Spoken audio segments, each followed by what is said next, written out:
سورۃ الاخلاص قرآن حکیم کی عظیم ترین سورت، جس کو حضور نے فرمایا ثلث قرآن، تہائی قرآن کے مساوی ہے۔ توحید باری تعالیٰ پر جامع ترین سورت، مختصر ترین اور جامع ترین۔ قل هو اللہ احد، کہہ دیجئے وہ اللہ ایک ہے نہیں، تنہا ہے۔ ایک کے لیے لفظ واحد ہے، واحد سے تو اثنان ثلاثہ شروع ہو جاتی ہے، اکیلا، دی موسٹ یونیک پرسن۔ قل هو اللہ احد، تنہا ہے، اللہ الصمد، باقی تمام مخلوقات کا وہی مرجع ہے۔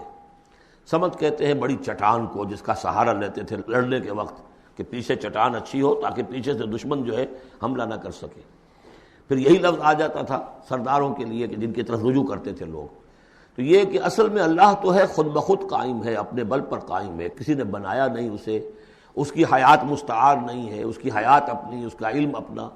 باقی جو بھی کائنات کے اندر مخلوقات ہیں وہ سب اس کی بدولت ہے۔ لا یحیطون بشیء من علمہ الا بما شاء، ان کا وجود بھی اللہ کا عطا کردہ، انہیں حیات بھی مستعار ہے، مانگی ہوئی ہے۔ عمر دراز مانگ کے لائے تھے 4 دن، اور وہ مانگی ہوئی زندگی ہے، جب چاہے گا لے لے گا ہم سے، ہماری زندگی اپنی تو نہیں ہے۔ لیکن یہ کہ باقی تمام مخلوقات کو تھامے ہوئے ہے، اور یہ وہی ربط و تعلق ہے جو میں نے آپ کو بتایا تھا اسم اعظم، جو الحی القیوم، خود زندہ اور باقی سب کو تھامے ہوئے۔ کل کائنات اس کی توجہ کی وجہ سے قائم ہے۔ لم یلد ولم یولد، نہ اس نے جنا اور نہ وہ جنا گیا، نہ اس کے کوئی ماں باپ، نہ اس کی کوئی اولاد، نہ اس کی کوئی جورو اور بیوی۔ مَتَّخَذَ صَاحِبَةً وَلَا وَلَدًا، یہ ہم پڑھ چکے ہیں قرآن۔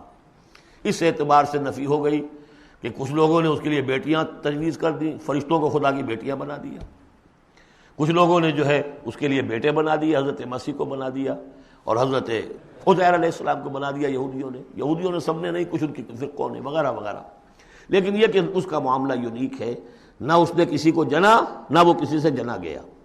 وَلَمْ يَكُنْ لَهُ كُفُوًا أَحَدٌ، اور نہیں ہے اس کا کوئی بھی، اب کفو جو کہتے ہیں برابری کا، کسی حیثیت سے اس کے برابر۔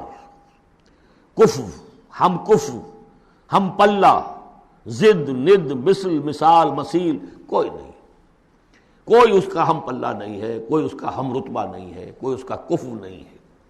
بارک اللہ لی ولکم فی القرآن العظیم ونفعنی وإیاکم بالآیات والذکر الحکیم۔